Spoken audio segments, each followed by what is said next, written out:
Power begins from within. If you're aware of who you are, if you're aware of what you're good at, what you're not good at, if you're able to see how emotions kind of govern your life, if you can learn what your weaknesses are and how to control them, you can't ever get complete control, but awareness is almost enough. Slowly through this process of knowing who you are and understanding other people and how they operate so you don't make stupid mistakes in life, you can increase that little tiny margin more and more and more, and you will be a person of power. Law number 1 in the 48 Laws of Power is called never outshine the master. And almost every single person in the world has violated that law, myself included.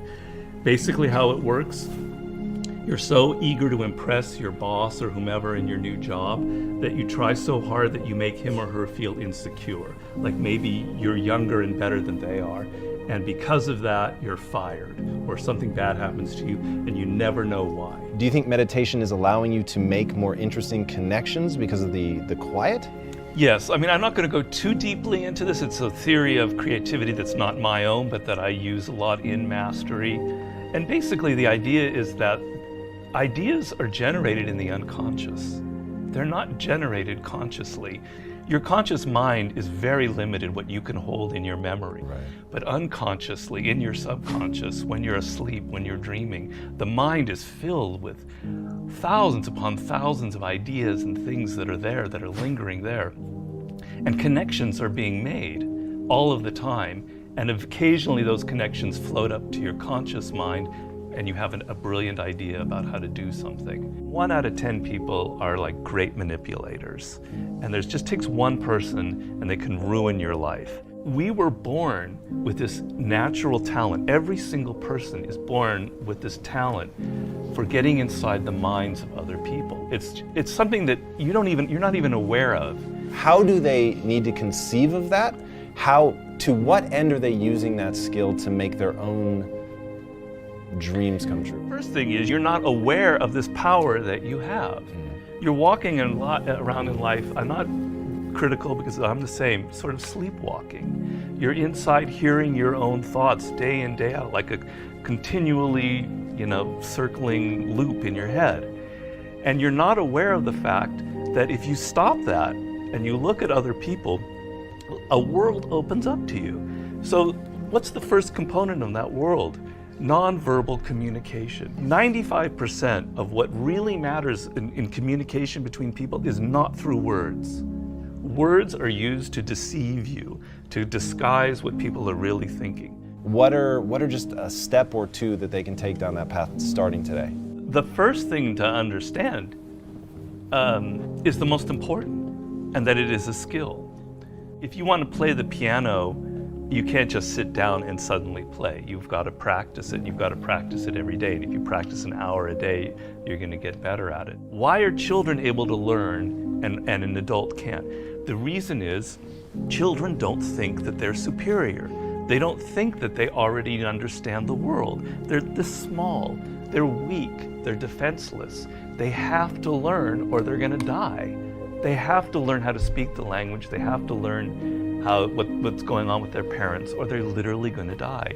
Do you have tricks that you use for ensuring that genius does not become a young man's game, that your books truly get better and better over time? Basically, every time I begin a book, I'm deathly afraid of failing.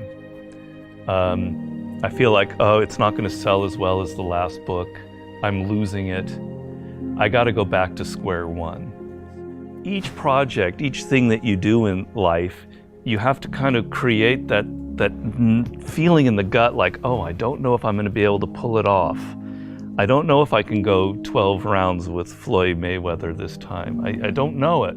The secret really to success in life, I have to say, is retaining, I talk about this in Mastery, is retaining your childlike qualities. If you're completely a child, that's not going to work. Negative capability is rule number 1 for being a creative person. And if you don't follow anything else in Mastery, that would be enough.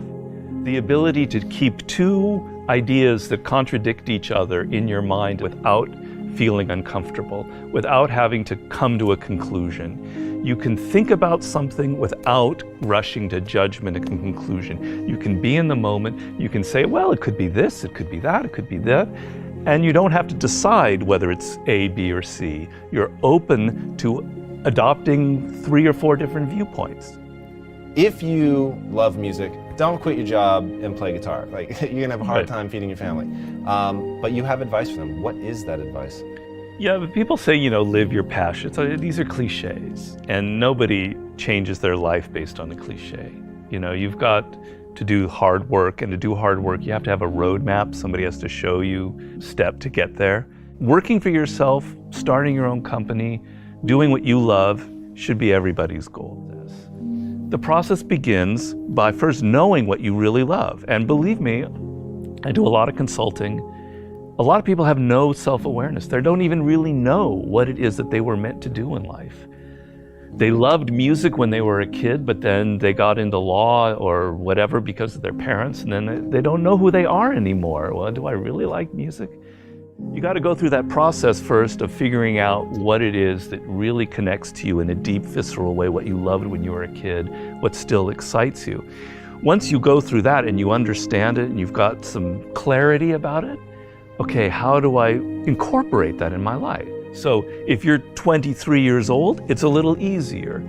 I love music, but I'm not a musician because I've not been practicing it. I just love music.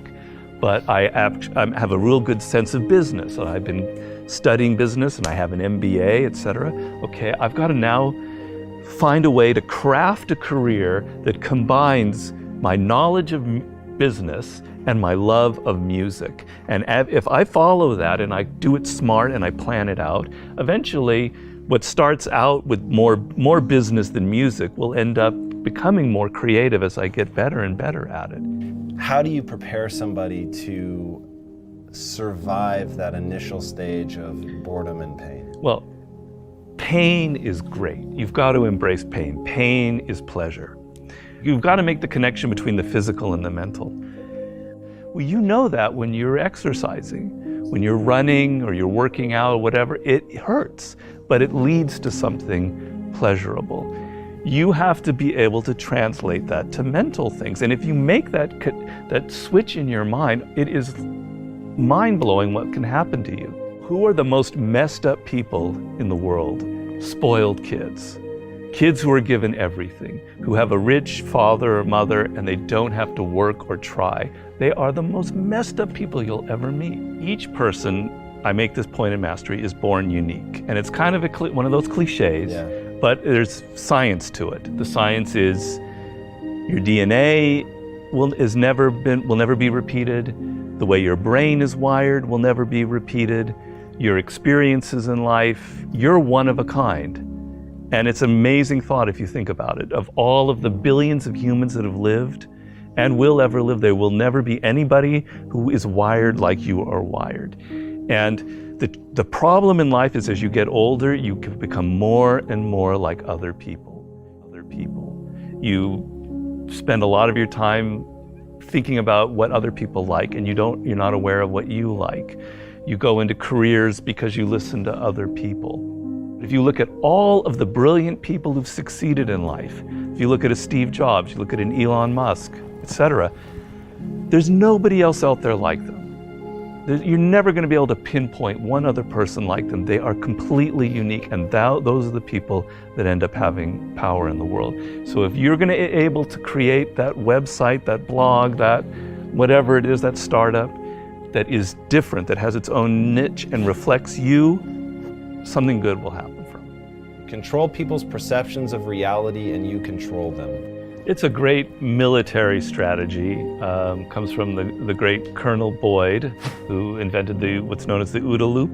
And he came up with the OODA loop, which means orientation, observation, decision, action. You have to observe what is happening, orient yourself into the context of it, decide what you need to do, and act.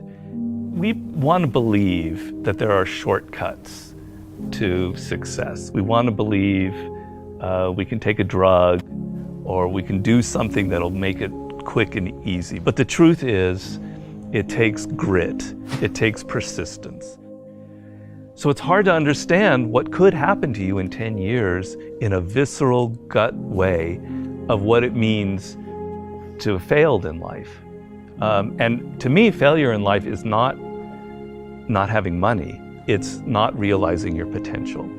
You're 60 years old and you said, I could have been this, and I never did it. That's like the worst thought I think anybody can have.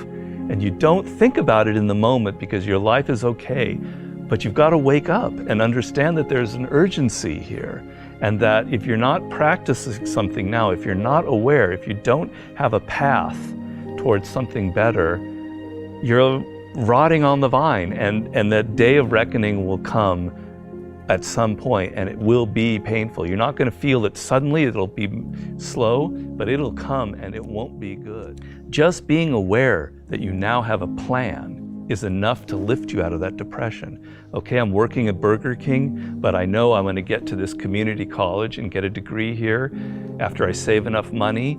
Having a goal is like, will change you completely from being depressed or not taking care of yourself to being energized and moving in the right direction.